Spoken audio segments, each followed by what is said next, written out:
vel mi ten min khireng kanun gom har tak hi tur nei lo min ti an va she lo em chung ri la hian ka hlim si om an mu thei se ka lo me lal pa imal som na vani en in tur min buat sai hat sol na tur min pe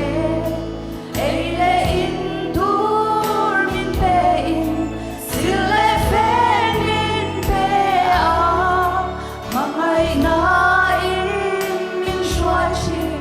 sum du om min pe ka lo me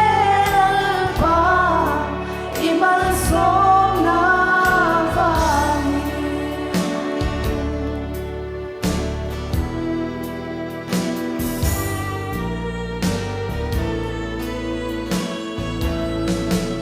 hau sak na chon tur kan nei lo sil fen tha nei lo in sum le bai tam kan nei lo ma se nang ka nei chu mo chu ka ta na lu be on ten hu lo ma se ka lo me al pa iman som na vani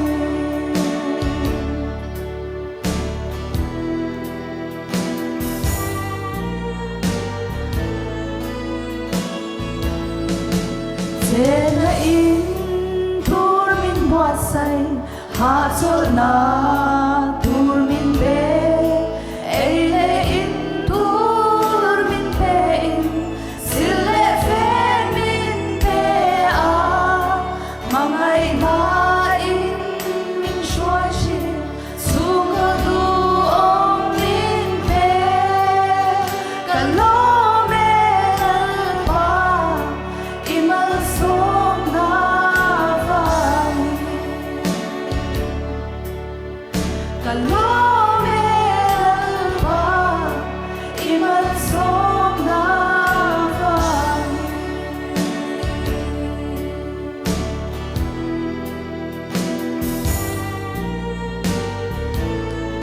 Nel faro di Rossi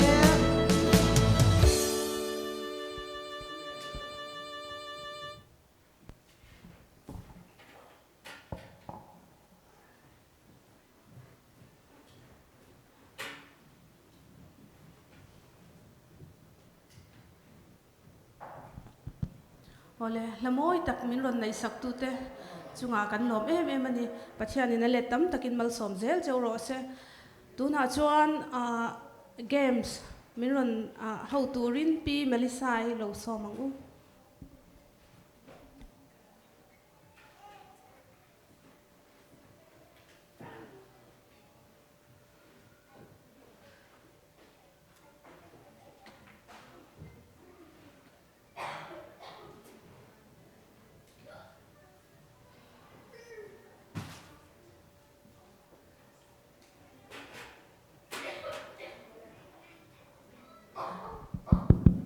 Ole voin chu nu te how department women ministry department chan vo ania ewa ya amaro chu Valentine's Day te ani boxia kan pa te kan mi ba han mai em kha chu adik cheng ka shelo wangin chu wang chang kan game ron nei masak ber thur hi hianin kan pa te an tel dona chu ta chuanin kan game khel tur chu Valentine's Day ani angin a game minga chu find your partner ti nia in kopuite zong hura u ti nia chu chumi tan chuanin I pate game hi a seilu tuklo nan chan chu pani karon prepare a seilu tuklo nan mas mi pani kan thlang menga hemi ang game masa tan hianin chumi tan chuanin volunteer kan omem kan om lo chain min karon ko chhuak don nia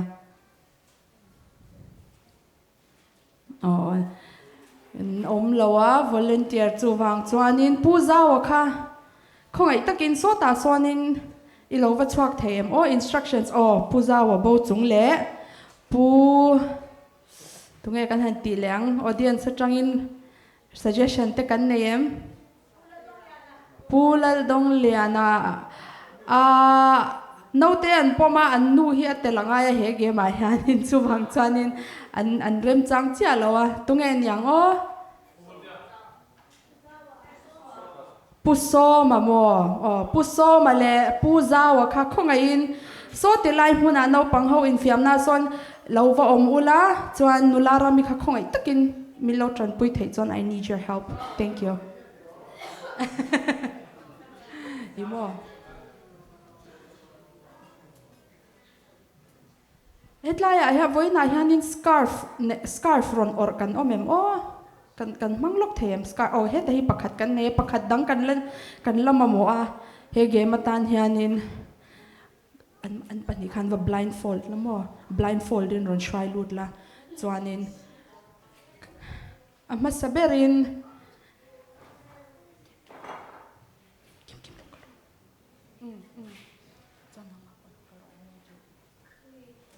chuanin kamamo che local ro chuanin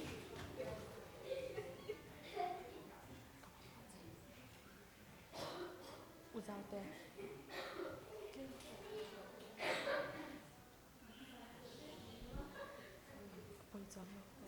ole heta ama hianin khongein min lo zui ula yes heta hianin chuanin local ro kamamo chewin pati khan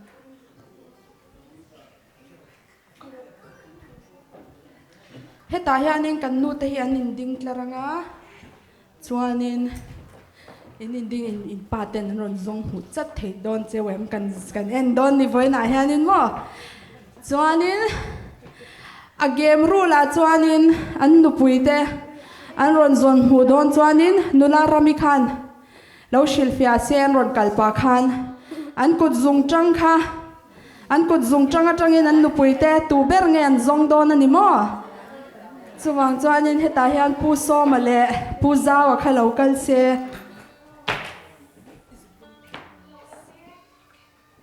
ole engman hu thei lo tura ingai la in mi tuam chung po khan a chunga han me mi ching tlat me ro ole he ama sai ta han hetan stand by in puza wa khalo ding se pu so ma ron kal ma sadona ole heta han kalo shwai tong lo kal ro le pu so no kal zela pen ro le step on pen ro le voi khat le ole tu na om zia chu heti han kalo shilang che an kut kha ti khan I wana nga tu ber nge udi ke kha I zong don ta ni mo kan nu puite voi Valentine's Day ni bo kan zong hu zong e mo ti ni ole heta lo kala masaberin kut masaber hi hetla ma hianin hi kha udong kiminiam an ni chia lawa hetin lama han local le la hi kha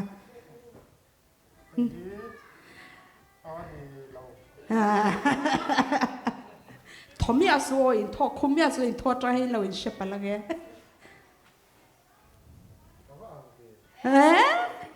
chiang em chiang mo ani lo mo ole heta hian local le ro le chiang mo I confirm em in zut thui lu tok la ani le lo mo heta han kut pakhat al pathumal he pan ni lo ma pan ni lom mi pan ni an lom ani chia lo tia chuwang chanin heta hian ani lo chan hei hi hei che hei on to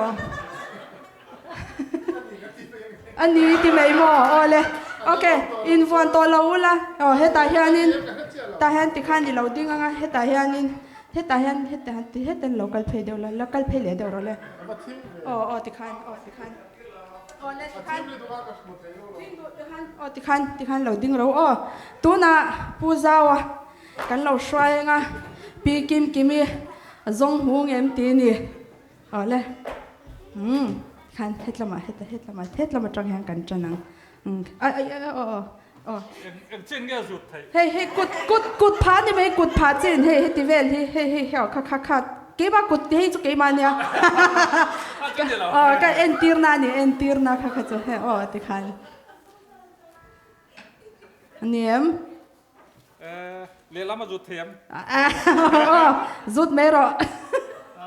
นี่เราอันนี้เราอ๋อเลยเฮ็ดแต่ให้เรากันเลยละอ๋อติขันอ๋อให้นี่เราอ๋อนี่เราอันนี้เราหมอค่ะอ๋อนี่ยังให้ดิอันนี้หมออีเจียงหมอนี่เราอันนี้หมออ๋อเลยให้ตาเห็นเรากันละแต่ให้อันนี้ดีค่ะเรากันตอนเนี้ยอินละดิ้งละกังตัวน่ะ reveal the great reveal กันเองอ่ะin blindfold ขับผู้ซ้อมมาเลยผู้เจ้าขันหันเพลเราเลยอินกับปุ้ยตะขันเนี่ย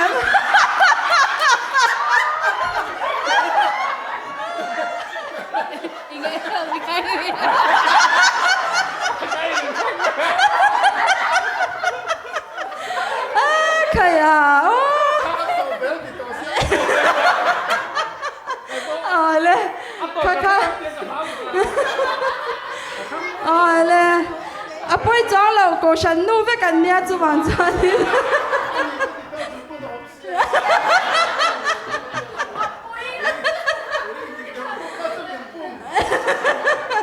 กันหลอมกันหลอมลุตุเก่งจุงอ่ะ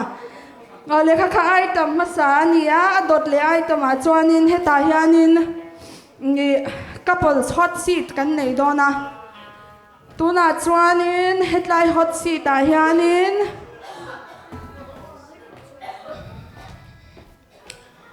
กันรองเกาชวกเลยโดนเจ้าอ่ะมาสับเบอร์ให้มี hot seat ตาเฮียนินตุงเอกันหันเตียงโง่กับดีจวนนินปุโรเรนซ์อันนู้ละเตลละวะอันนู้รอนเตลหัวหน้ากันเก่าชัวกันปุโรเรนซ์เฮ้ยนี่จริงกันเพลาตุสนางเงาอ๋อเลยตัวน่าจวนินอีตัวมั้งปูวุลเตตหนูปัน suggest ให้ตาเห็นหนูปันเราชัวเราเลยจวนินแล้วก็เราเลยให้ตาเห็นโซนกันโซนโดนเจ้าว่าตาขานินอินนูปาอินคอมพิวต์โดนนี่จูมาร์กมุตัมจอกขาจักจอกอินนี่โดนนะข้าเปเปอร์ประคัดที่เราเก่งอุไลอินโซนชันนะเจียนตัวรินอ๋อจวนนินตาเห็นมาร์เกอร์กันแล้วลูกกันว่ามาร์เกอร์มิลล์จำสับตาขันช่วงเบกดุมช่วงอะขันนอ๋อเลยมาสับเบอร์ตันจวนนินโซนมาสับเบอร์ตันจวนนินอินเอ็นสัร์ค่ะนังมานี่ปนิท้าขันอดิกเลดิกโลค่ะอินเสียงไงโดนมีปุยนกันเชียดปุยแค่เราไม่ถี่เจ้ามั่วเสียชันเตอินดูตากินให้ค่ะปักขัดเอาเลยมาสับเบอร์กันโซตูจูin mother-in-law te veve birthday ziak raw le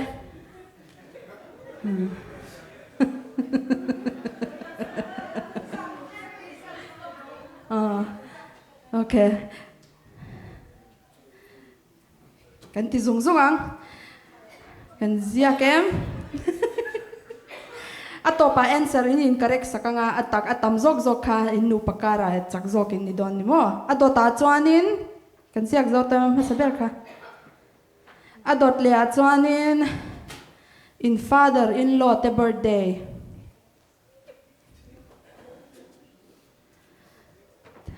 Adot lea chuanin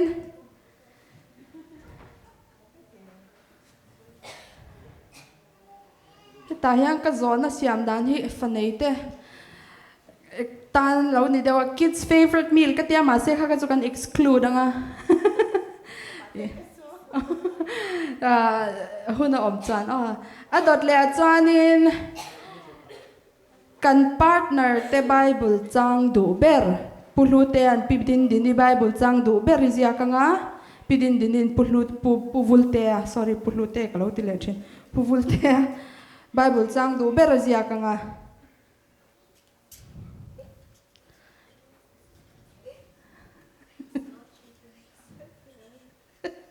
aziak thei lo mi adang ngai mi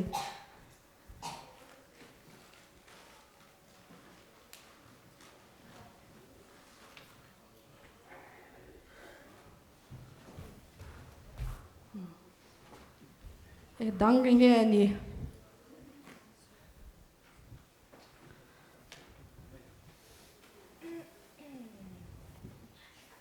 adot le chuanin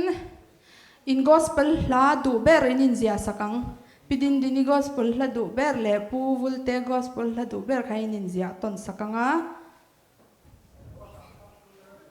enge ni in ren mi puila ma train kan re thep thup me enge pidin dini la du ber in ring pu vulte hian asoi dikin ringem azia dikin ringem mi puila ma tranga ring dik thei kan mem pidin dini la du ber heta hlute ai ti mo vulte a song romantic cop mai cậu chua tur tak kan cậu chua kan ni he adot le a chuanin kan partner te dor kal tam na ber nin shat sakem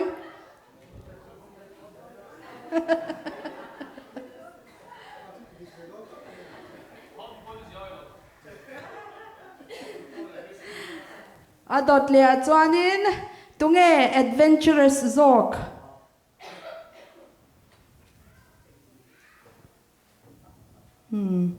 tunge leng che zok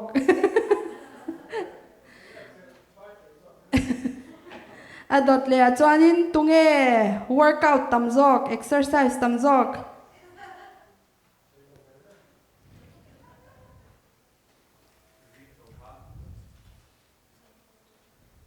adot le a chuanin tunge chu he zok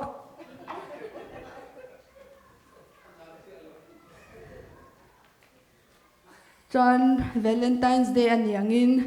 tunge romantic zok an chan na hi mi pui kan shiat tir don nia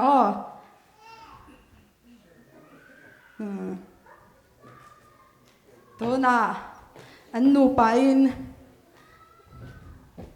mai khi ka pe ve anga an ziak to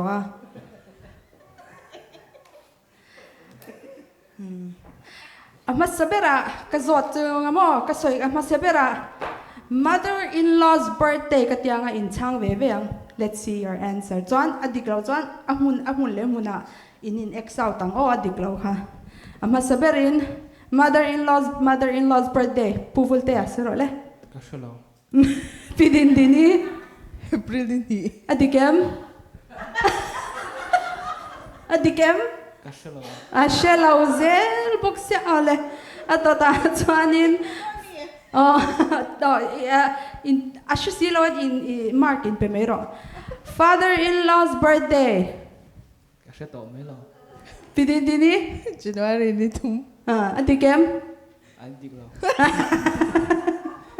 atota khanin in bible chang du ber kha enge ni atu hi thlau lo ni chuan Philippi bung di chang le pidin dini Philippi buli changruk. adikem an diklo adiklo apuvulte kha I mark in pezela winner kha kan shia tangaya dota chuanin in gospel la du ber kha adikem in thandik sakem kain nei lima adu khachmo aman engki ba bi shia ti kha du thlau lo chuan chu la di ka ring enge ni pidin din adikem ala du adik adik ani nang enge sia kwar lana thu pui ra to la a kha ga chu ma carry thelo pu vul te na chang dik lak a do ta chuanin indoor kal tam na ber kha home depot home depot je oi lo an ti ai ta yan ani enge ni pu vul te nang pidin dini ko ka dor kal du na ber enge mall adik lau a huam zau le tu ka mall ka chu Victoria's Secret Victoria's Secret adik lau adik lawati ole ma khain pero inu pakan adota chuanin tunge adventurous zok ama pidin akha chu pidin dini ni adota chuan tunge workout le exercise tam zok kai nang byong ka siya adik nu pain thurol takin ni tre pani kha tuna tunge chu he zok kampa ya ama mai chele vela kai ma zo me chele bala jan he ve takani mo me chele bala jan ole ato bera Valentine's Day pualin nupas kara tunge romantic zok ama kampa an romantic veve ko ti lo be ngon nu patan ole an mak putzat kan han zot lo kanga achak zok sweet kan pedon ni hengzang e khat ni thumli nga ruk nang khat ni thumli nga i lo beng chaleng ho an in draw ole kan lo me pu vulte le pidin dini kaule happy Valentine's Day ti han karon ti loi mai voin chu min lo she thiam mai ro ole kan lo me ole kha zong kha voina kan game buat sei chu ni a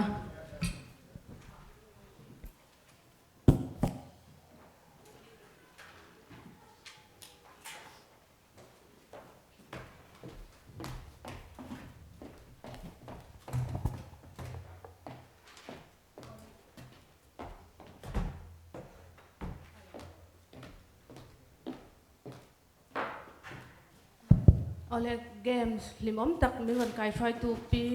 melisai le participant te chunga kan lom mani tuna chuan tholom khonna kan nayanga hanai le toma sakhan min ron khon saksela nula messi tholom bitte min han sakturin kan lo som dom ne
pek ta pathian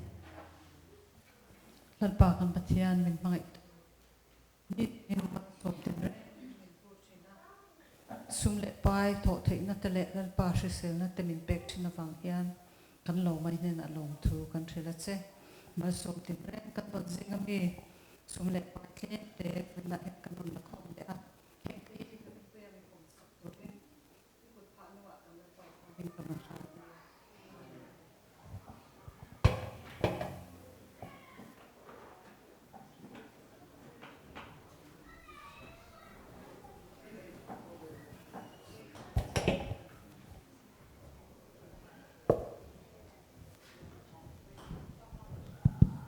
Ole thilpek te milon concept tu ha nai le Thomas le nula mai si te chunga kan lo me tuna chuan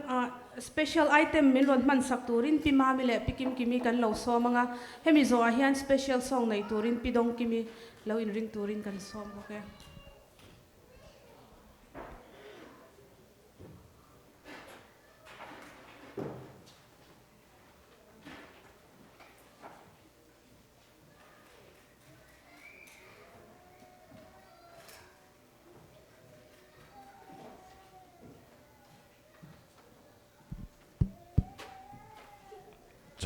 Hello, hello.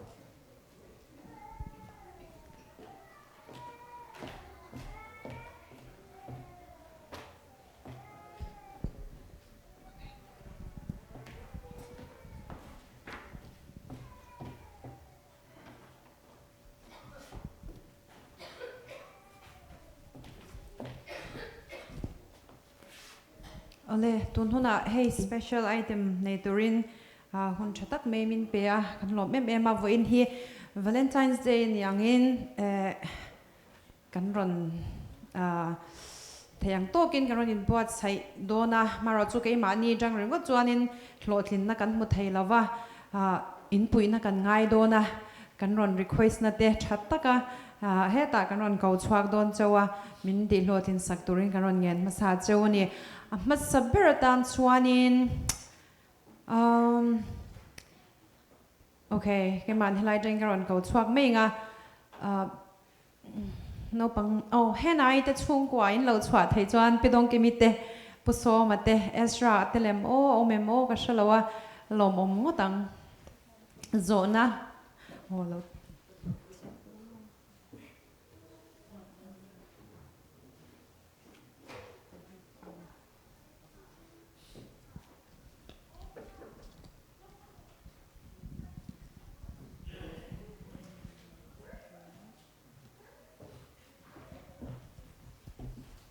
khalai khan loading mấy ola hen ai extra lo te na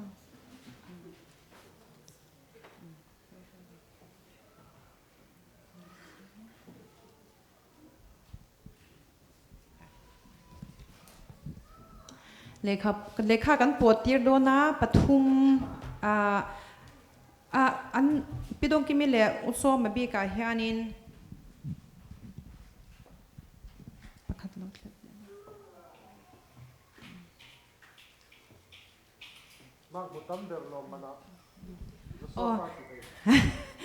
loman chadeu omania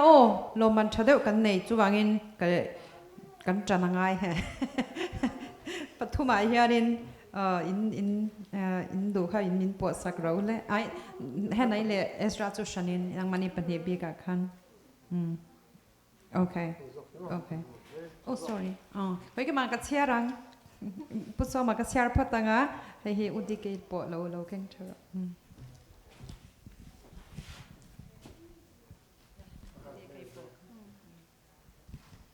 hello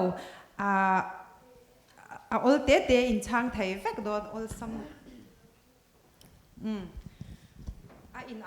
a in ang do tlang puya in thil po hi chuwang chuanin heta tang hianin in pahni ni khanin karon zot non mei don karon zot ve mei don chu mic kha adang kha om thayem in chang thiam don le to khei ama sign ladies first kan tianga pidong kimi kan zot ma sa anga chuan he zona ngai tho hi achan chu an po hi a in anawangin pusoma kan zot non ve le don ani pidong kimi in ringem pakhat na voin Valentine's Day te ani angin lema personal de ulek te po kan ron zot me thei cha chatta ka min chan sak turin kan ron ngen masa che ani pakhat na chuan innu pa in kara inin ti thiam lo changte om ve nge yanga I pasal thin lung alom lo changa I han ti lung oi theinan eng man ruang nge I man chin eng trong kam tha nge I manga chome tui dau I siam sak thin nge eng tin nge kha kamin han chan sak te le Ka hak top chin. puso ma kan zot lu ka ngoi ro kha ringot kha to kem nia hak lo ai chuna ziom ani chuanin hak to pai lu ngoi je chuanin ava thadon ve tro ava han ro pui don ve o ol sam don hle me hak khan power nei hle ni chu le kha zo na thau kha puso ma kan zot ve lenga inu pui thin lung ti lom nan a thin lung lo hlim theinan eng tin nge I ti ve thin le ati ani chu ti lom hi har lem lawa ai han in hial de ole ki chuan ka ngoi wanga chuan an nakina thadewin ka ba bele lu oi vel zel mai ani chuan in ti thi a thin rim lai a lung oi lo lai anga isia ta chuan I lo ngoi top me ya a lung oi hun khai ngak top me ni mo a thle me space thatak I pe a in sort out na hun le question patni na chuan in udong kimi kan zot le anga I pasal a hlimber hun ni anga isia thin kha eng hun nge eng tiklai nge a hlimber thin Sui chi do. ye do ang angin han soi te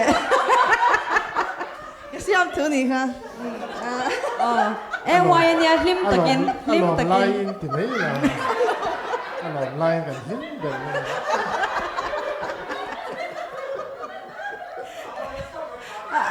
a hlimber hun lai kha eng ting nge isia cho me tui takai in nge paisa andonin nge Alim reng ani chu. karon chan sak me mo ai shani ni chang me do sai ko shela wa me tam te na ka chan sak I han fob zawa a hlim nge I han nui sei te khan a hlim nge tin nge nyang Ina lo om hian lim. ole lom ome ina om ka dik ve thau chu chu acha acha alom am le me le puso ma kha zo na ngai thau kha inupui a hlimber hun lai eng tik nge ni thin eng tik hun lai nge a hlim ria wai han sia thin lai ai lo ha nai pai khan a limin ka sia him ber pol ding ka sia ani chuanin kha khalti hun lai a hlim na kha thleng le ngai to lo ti na deuh nge khalai hun nulama khan a hlim na han siam thei tu dang te omem a lim hi chu lim de urenga ni chu thin rim ngai vak lawa a hlim lai ber han ti a khan chu a hlim zo lai ka sia aro pui ole atop na bera chuan pidong kimi vo in hi Valentine's Day Valentine's ni ani ang hian thu thatak romantic lampang deuh poni se eng thu poni se ipasal ta na ishil du kha han shil te le Angayang ka ni me. immangai thu mo enge mo thu moi tak Nia kan pa min mangai ngoi tu kan nei hi kalom ema. ro pui Ka chunga chuanin a thin rim thei lo ni me eng tin pon ti la. Poisa lo mang zo vek mai la thin rim chuang lo ni chu. thin rim pom ziom lawa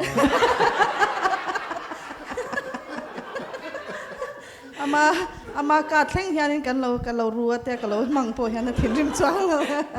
Chuwa cha min mangai ngoi ti ka sia kalom. Good bang lo kang ro pui pasal mangai ngoi tu nei hi lu em apidong kimi kan lom pui lu tuk cheni le pusoma khatia pidong kimi ni chunga amangai thu aron shil cha ichunga lomang cha khan inupui nena voin hi Valentine's ni alo ni angin thu chat tak i soi du kha min han soi sak ve ta che สวยตัวเราต้องหุ่นอัดเล่มโตเสียตัวจงนี่กับมั่งไอ้เจ้ oh kha trong kha soi lu tok oh lo bom lu tok ฝุ่นจะกินกับเสีย oh tu na he nai te chu pot to lo mai chela he ta om sa hi no pang ta na ka sia mani a extra tenen kan ron buat sai ani a zona he extra ka zo don che ni oh mai khalo keng langin lo man chat tu i dong don ani mo til tui da khai ka pedon chau ni chu le inu le ipa an hlim thainan enge iti chin le enge iti khan anu le apa khan hlim chin an set lawan happy kha engtin nge iti chin enge ti chin khan ngen hlim chin kha oh thu oin avan chata ke oh thu oi khan i anu le apa khan hlim chin thank you Ezra le u he na I hi kan zo tanga mangai na ti omzia mo love mangai na ti omzia hi ishiat thiam danin han soifia tele parents love te mo I chian te ne na in relationship in mangai da na mo enge ishiat thiam dan mangai na ti word shim kha expand han soi tele sap trong poni soi theya ma se mizo trong to the best What love means? yeah what is It, the meaning of love for your parents, it means to like care for each other and like always be there for each other no matter what. okay that's it oh thank you so much okay ni chuanin extra Valentine's Day kha voin ani ta te ro mangai na ni te ni ta ishi thiam em voin kha ishi thiam lo okay poi lo u hi kan zot le nga she thiama Valentine's Day ania voin hi Valentine's ni hian inu le ipa hne na thu idu tak kha han shil te le kat nal doi siam te ka mo to kina khata izyang po khai shil thaya word dang sentence dang poi shil thai engei shil du le I appreciate na kha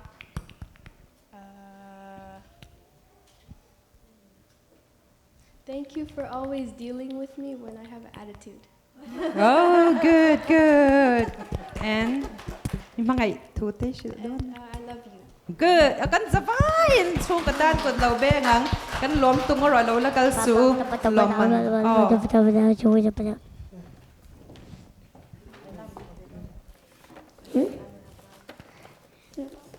extra soi be do nem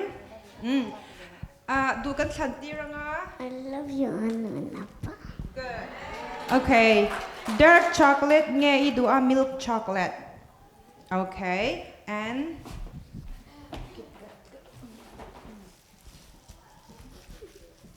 tuna extra le u hena kha an fel lu tu ka wangin special lom man kha pakhat ve kha kan pelang kan lom lut tu ka ni mo chung ka chunga kan lom mel al pan mal somin kai shwai zel cheu ro se ole hun kal du khop me ya amai ro chu he lom man pek tur te po kan la nei cha family de kha kan han thlanga tuna chuanin I pu chuan ma ma le pi zau thei lo mi lo chwa sak le sela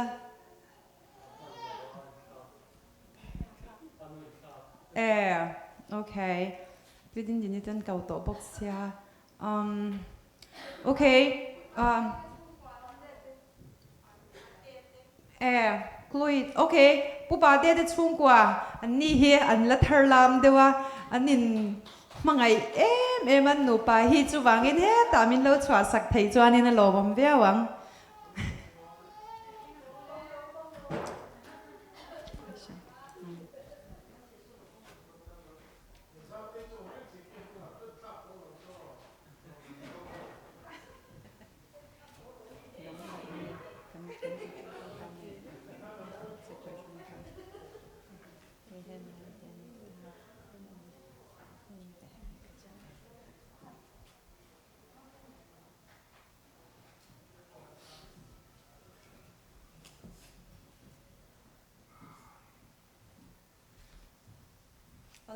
lo mom le mai mic kha pakhat kha in share me ro se le kan request na te ngai poi mo a min ron tel sakawangin he kan game a hian kan lom ani te kan soi ma sadua nang ni po hei I ne chen mi hei hi chu an man to khan ya ma se tian kan bum renga hei hi in zo na tur hei mi hi in zo na tur nia pakhat abanga hei karon zo don chewa karon zo kop don chewa question any karon zo kha pupa te apo karon zo don che ni le question mas sabera chuanin piani in ringem ladies first kan tilenga ipasalim mangai chan pani min han shil te le mangai taka inei ani ti kan sha a reason pani kan zo cha tam tak poi nei ka ringa ma se pani chau min han shil them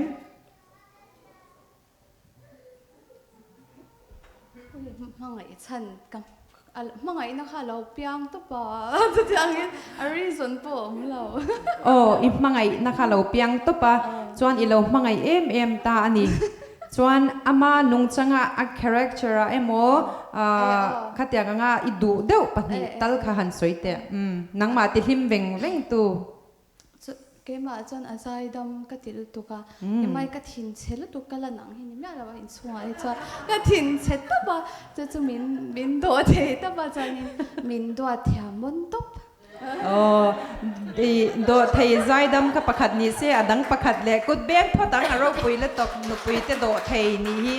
lu ni ka point khata kal se pakhat dang min han shil le thayem ai nang tlat kha ka chu a meaning kha it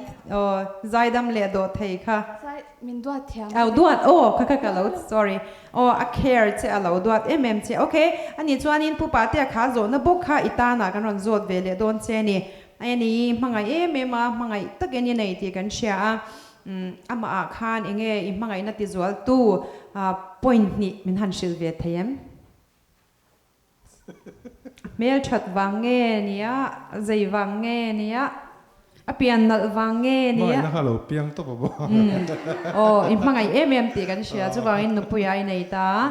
chuan I mangai na ti zwala nang ma han ti him beng ta bul bo de ka khongai ka mangai tlat za a zai thiam wange ni hei nu pui zai thiam deuh mei nei amo zai thiam lam chu ni lo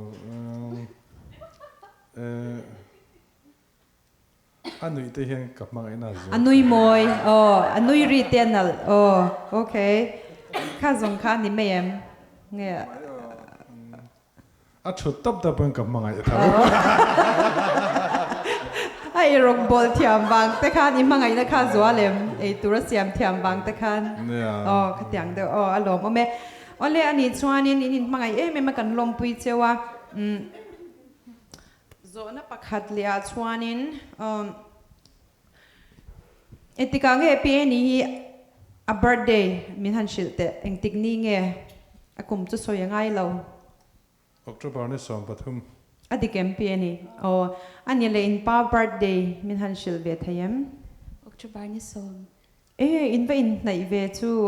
theihil chi vak po ni lo ni chu tera alom le me le atop na bera chuanin question top na bera chuanin tuna pdk te zong cha thau khan have Valentine's ni hian ipasal hna ishil du aruk mi pui shat lawa ina te poi lo shil to mai thei ma se han shil ve reng turin hei kan zawai ka ocean member te ma hian kan han som du che ni engei shil du min han soi sak ta che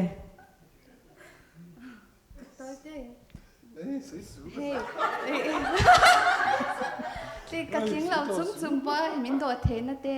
min mangai tlat na te awangin kalom a chanin ka mangai che kut be nga ro puilet tok le pupa te a piani in a mangai zia che ron soya shata mi pa zo ke ni a engtinge lo chan le don le engtinge shil le dwang le I mangai zia kha với hi kum khata với khat chaw thlenga chu wang chuan hei sabat ni atla kan van nei ma ka sai fair lo pi ni ta na kha chu fair mi lo nia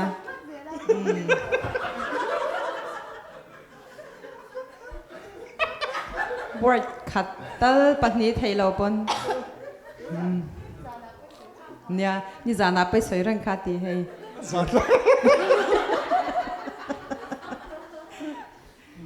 mi zong ma idam chungai no pui ni torin nei to ai nge chu chu za turom o udin puyang kan ve lai ne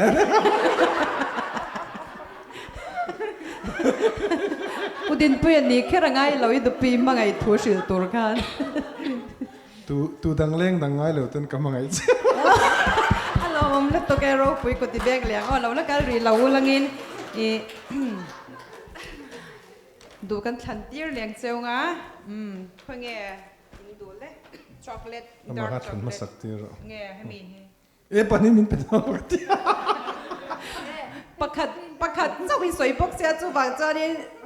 กลัวอีตาหน่ะให้กันเปียงกลัวอีใครเราช่วยเวลาโอเคกันลม กลัวอีมินชินสักวางพูดกับมังไงเราโอ้ขัดยังแต่ขัดจู่วางอินลมทุยชิลังดังพวกเราเชียวลมว่าเมหุ่นเตะอัตเลมาจู่วางจวนินอีขัดเดี๋ยวส่งคันนี้ไม่เสกันละในท้าวไม่รอจู่อีหุ่นลักตั้มวักค่ะโปรแกรมดังเรามาวางอินกันอินทชงเดี๋ยวจะว่าจุงอ่ะเละมินรันติหลอดินสักตัวแต่จงจุงอ่ะลอมทุกันสวยอินจะว่าอิน Happy Valentine's กันตี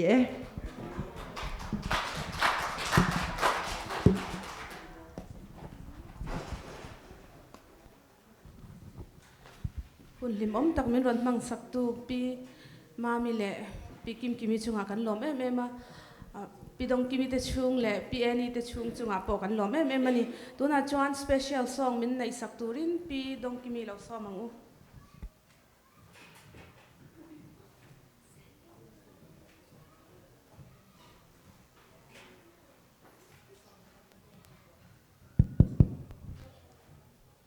วันนี้ให้ใจนะหุ่นชัดตักเมนูโปรแกรมมันเป็นกันแล้วมา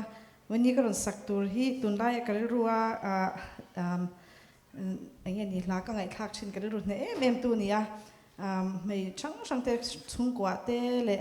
น้ำมินชุ่งเตะอุณาวะเตะนูเลป้าเตะฮาร์สนะตั้มตะกันโตกะนี่ไอโซลก็จินไล่พังก็ไงทันนะใช่มาให้ยานินลายยานินกุมลุนตัวระดวนกันนี่เราอัตยาเฮลัยวัดเชษฐากันเมาอัดเสียงเลยโซลินก็เชียกันหุ่นตัวนั้นปัทยานินกันตักซาฮีกุมลุนตัวรินมีเราดวนเราที่ไม่ตัวรัน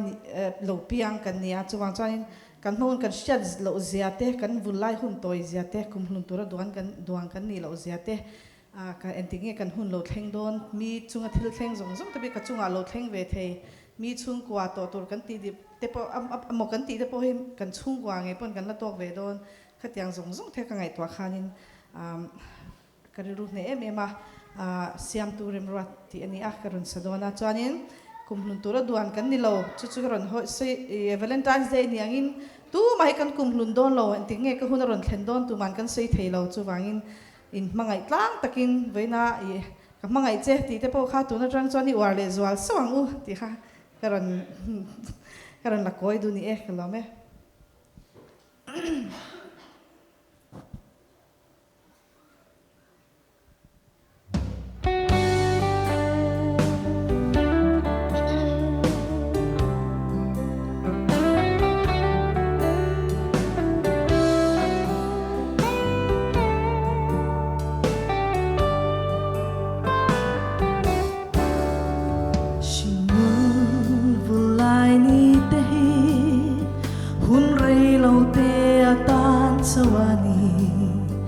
sia thing zar moi zong te a chuai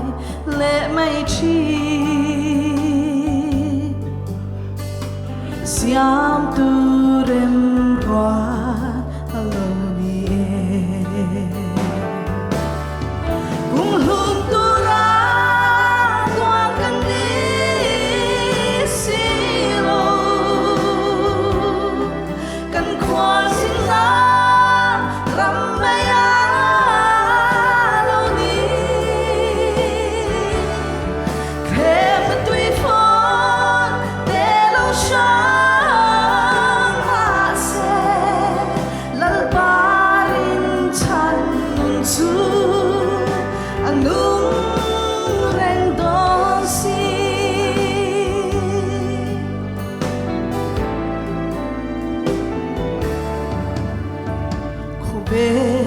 par moi zong te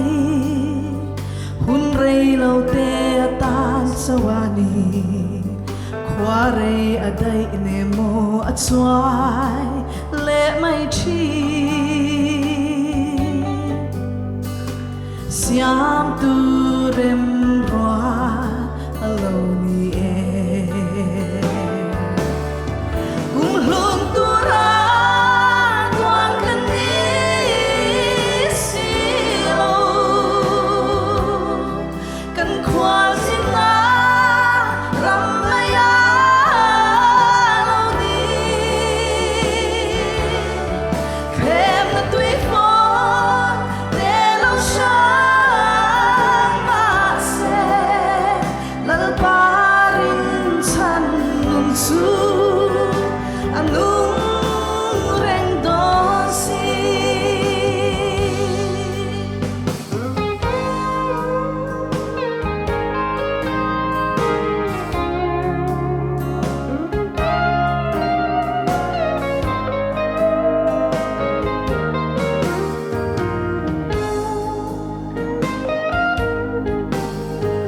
lei ro pui na zong te hi hun rei lo te atan sawani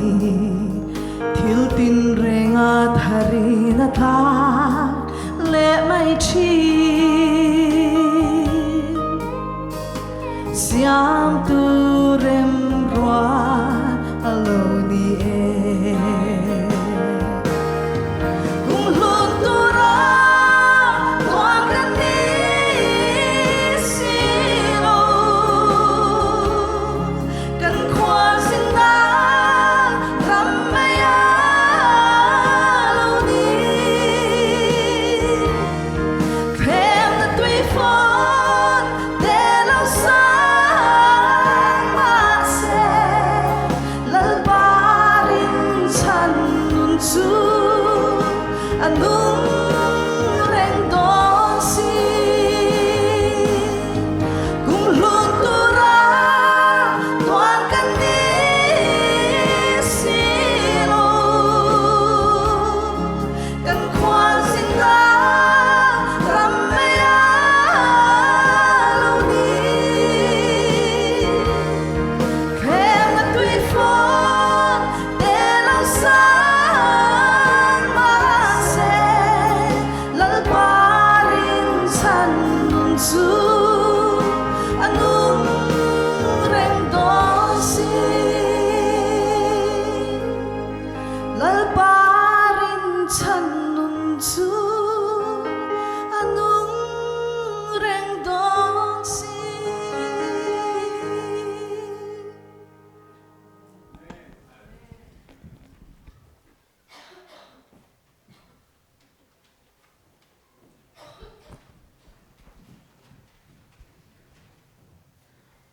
fakna hlamoi tak min ron nei sak tu pidong kim chunga kan lo me me mani tu na chuan lem chan na hun kan lo nei tonga kan nu haute i lo som ang u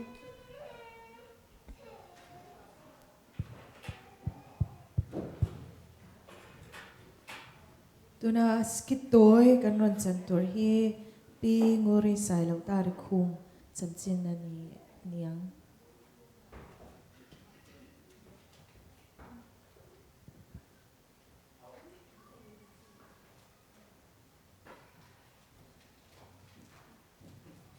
pi ngori sai lo tar khum hi January ni som paria chang kha chakwa som hi paria ta Dr. Laltong Asailo Muncha Village Chief le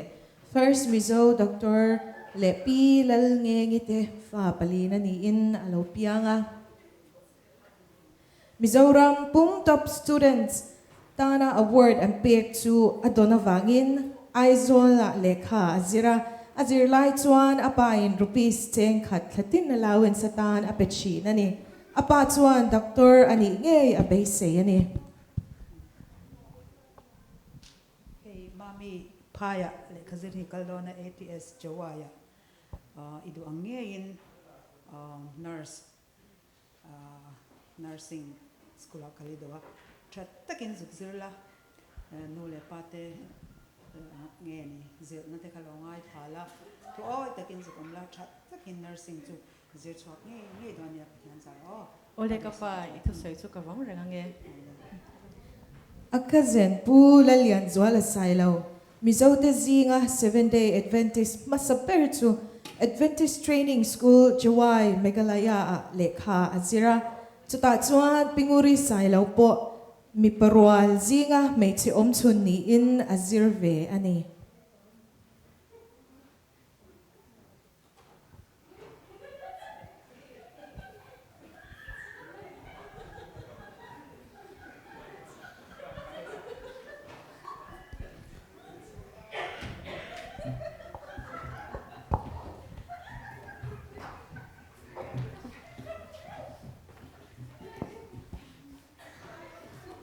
ôi chán đâu in gì ngài hẹn cái mà chứ mấy chia có mà trang hi trang cái giặc chen ê chán đông ur giặc reng su kan chuang lu tuk zok che sin kan bula te hian ni oma chian angin kan mi pachian te ang thawin kan ngai chia thei pa to pin lekha kan ziranga pathian khongai na zara kan hlo tin ni alron her chuak nge yang thei pa to pin lekha zir zelang o oma ka tha muang le mei ka lo me Pinguri sailo chu ATS azir lai chuan 7-day Adventist thutak mu in baptisma alo changta a mizo mei chezinga 7-day Adventist baptisma chang masaber ani nge ani.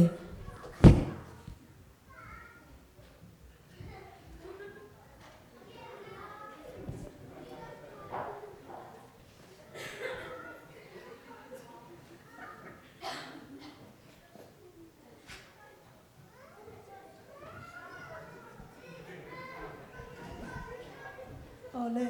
nang muri sailo hi pale fa pale kharai chiang limin ka baptista che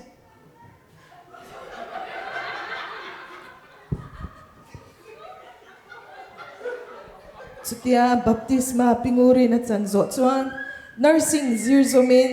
Gifford Memorial Hospital Newsvit chuti hunlaya damdoi in larber te zinga mia athoka mizo 7-day Adventist nurse nimpa saber ani tapok ani.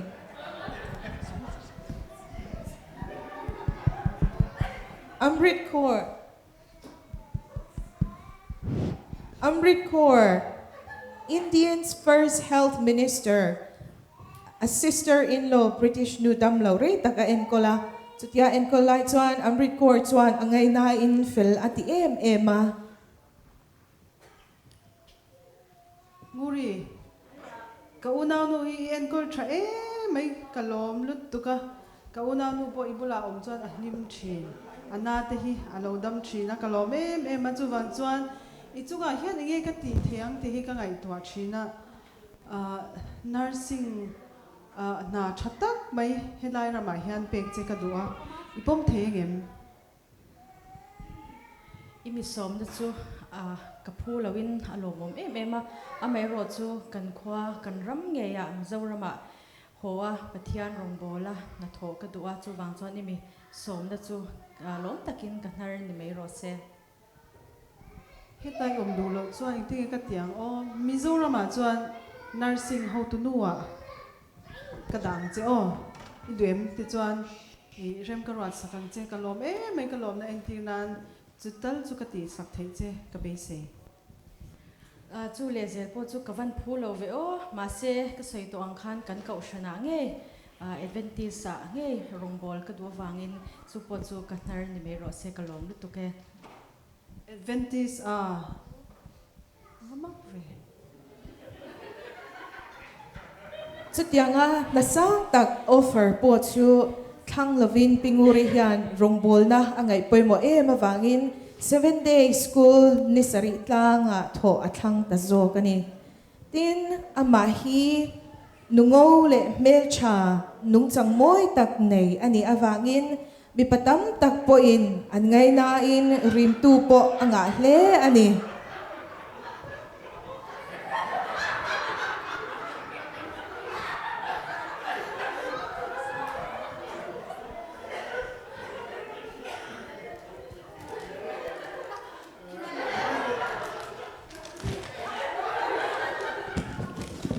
Dona vala lu hey.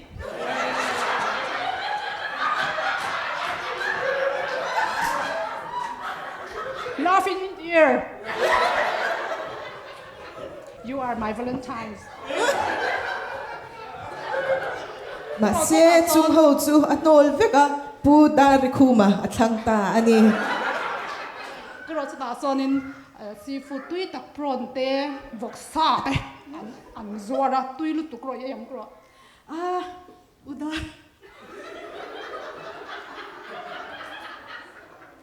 Ya. Soi rồi đấy. Rồi cắt tung cầu lên. Chung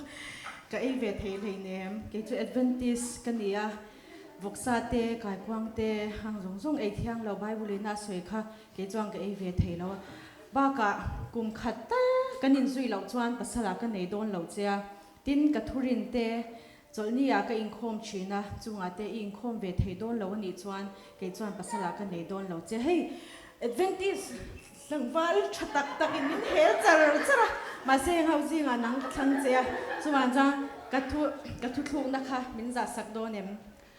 Heng tang val tak tak mi no la mi han thang don ni chon du tak te na mi han pom don tu bu la khan ong tu kun khwa kanun ka han mang ra tu chu ai du dan da ti ro se 7 day an ti rin na po in rin ni po chu engi thu dik ni le she ka fa han cha ve o Bible study te kalanga baptisma te changa nga chumi nuwa chau kanin nei don nya Pu dar kuma kazin pain. Chian anei thu shilin pi nguri sailo nen hian a in mel shatira heti lai hian pu dar kuma hi military trail traffic Kolkata kaltang zong zong in charge ani. Lokaru USA ram chang ka nga ikal thang u Fapali duam tak tak kan ya asang ber his pudikanya ate bera indu be Josefa lo vuato mi ro Fa pali anaya Sputnik Daniel David Joseph ate anaya kumsang katsakwa somruk pali khan Wildwood Sanitarium te sponsor na in USA anron tlenga Tuminua Maryland anin beng belta ani Pinguri hi head of surgical floor nurse ni in Doctors Hospital Washington DC kumsom atoka Tuminua psychiatric nursing le private duty nursing te tokin Tuminua managing ambulatory care patients atok le November nili sangni pali khan minlo boral santa ani kan lo me sangni somni pali khan minlo boral santa pinguri hi Mizo 7-day Adventist Kaushantan may nilaw USA Mizo omtetan alu abikin kay ni Mizo 7-day Kaushan may tsitan ngat peitsuan alu zwala kan raw lu kan swan ani kumkwa to don ani kan lome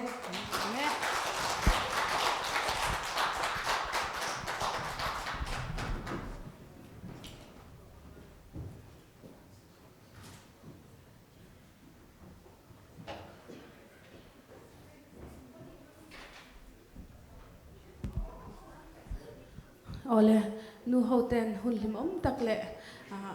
chatak an ron man thaya bain kan lom ma chunga kan lom mani to na chuanin pi nu te hun mang turin kan ron som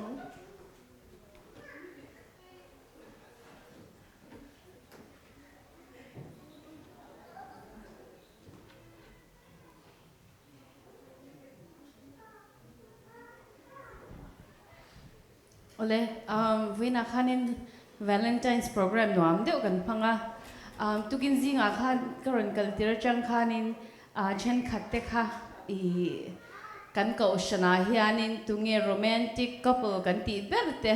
kaziati ra ta khanin tam takha nge inin ang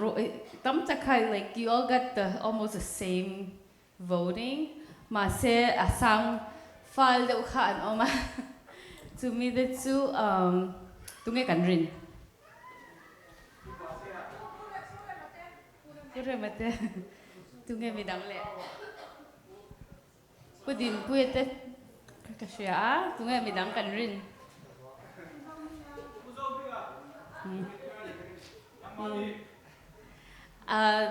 the most romantic couple akan vote to pure male pi Florence ite hani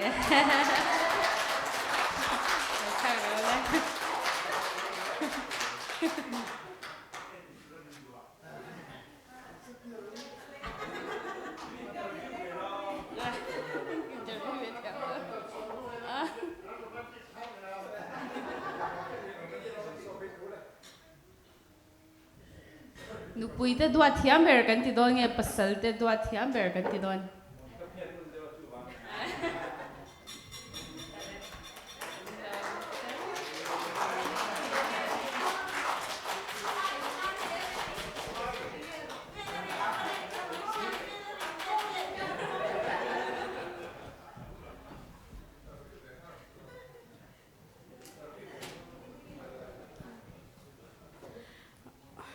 le pinu te le pure mate nu pa chunga kan lo me tu na chuan kan in khom te kan lo kan bang tonga kan ban latan khovel hi ka thlirin ti kha kan sanga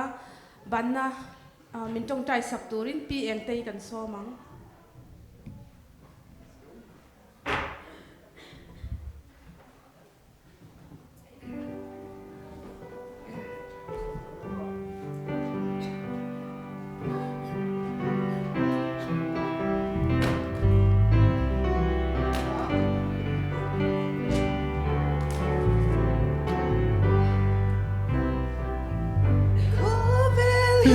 Hãy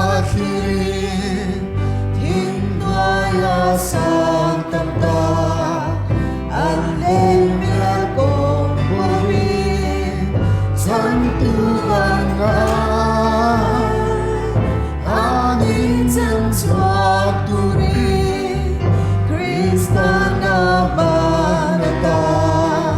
cho kênh Ghiền Mì Gõ để không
bỏ lỡ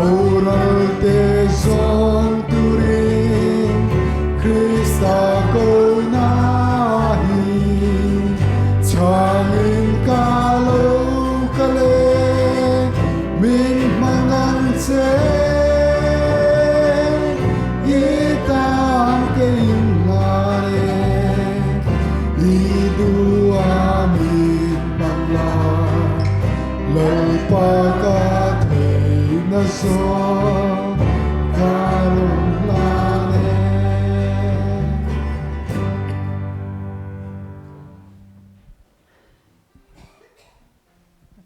nên là được trong trai rồi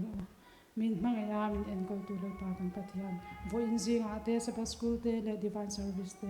kan mang zo in tai e wai hon te kan mang ho le anu ho ten program te aming te in kan non la alal pai om puina zara kan zo fela ina ro takin kan ho na min om puyang che tu na program toi te kan man te kha kan in ngaya kan in mangai zwal sau tur min puyang che il tharau thiang le min om puya tun kar chu min veng hima chol thiang him tak mai nang ma kan biak le thena tu che min om puyang che kan so tam tak min ngai dam turin iswa min kan di che